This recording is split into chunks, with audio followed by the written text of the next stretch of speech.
So I'm really glad that we have this time just to talk a little bit about the new Family Classic series, The Glass Slipper.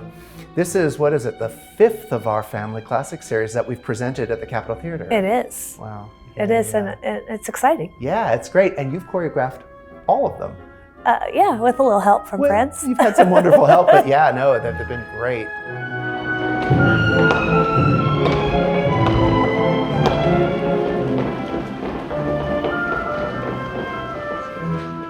So when did you start choreographing? Actually, as early as fall of 2019. Wow. Oh my gosh. You know, getting the ideas rolling, I actually organized the music. Fortunately, the music was easy. We're going to use the Prokofiev that everyone's familiar with. Yeah. But certainly reducing that was tricky, and deciding which pieces of music to keep and which to eliminate. Right, because like all of our Family Classic series, the ballet runs much shorter than a normal full-length story ballet, and I mean, with one intermission, it's less than an hour and a half. Yes. So you had to cut a lot of the Prokofiev score for Cinderella to make it more concise like this, right? Yes, to make it work. Attitude, Sutudu, attitude, go.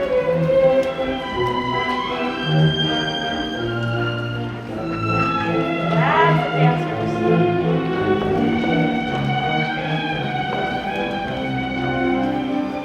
Correct, left hand.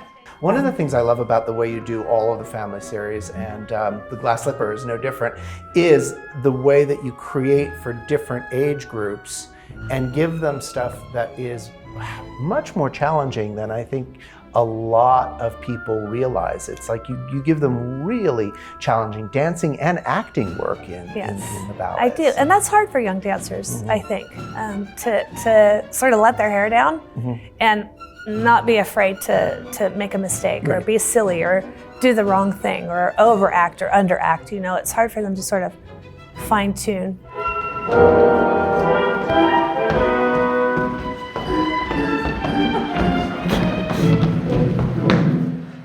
You have to fall back on what you've known through your whole career as a dancer. And, you know, I worked with the Ashton Cinderella and also with the Ben Stevenson Cinderella, and they were a huge inspiration in creating the work. And yet I differed from them somewhat, but some of the characters are the same. You know, we still have the stepsisters, we have a stepmother. We have, you know, Cinderella's father.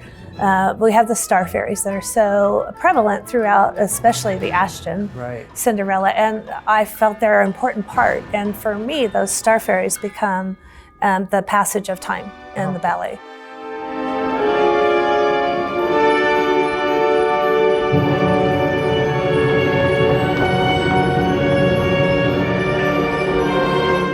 Another thing I find really unique about this particular one is this was created during a time of the pandemic, It right? was. So to be able to create a story ballet like this, and in all the rehearsals and in performances too, it's designed to be done with masks on.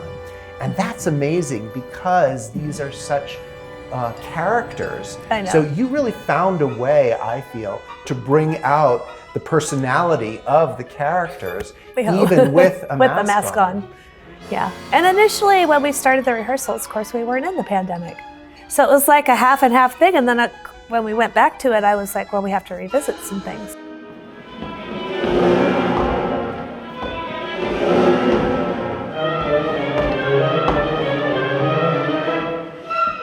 We've got a really broad and diverse audience here in Salt Lake City. We do. And I love that we can present this both in English and in Spanish. Yes. So people can choose which to come to and which language they'd rather hear it in. Yeah. Or both, for that Or matter. both. Yeah.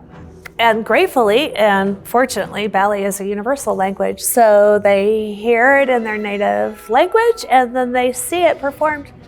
Could be any language. Yeah. That's what's really great about having the narration, is that you hear the narration and then you see it danced out so that young kids can really start connecting how the words of a story can be played out through dance. And that doesn't matter what language it's in. It's true. Yeah. It's true. Yeah.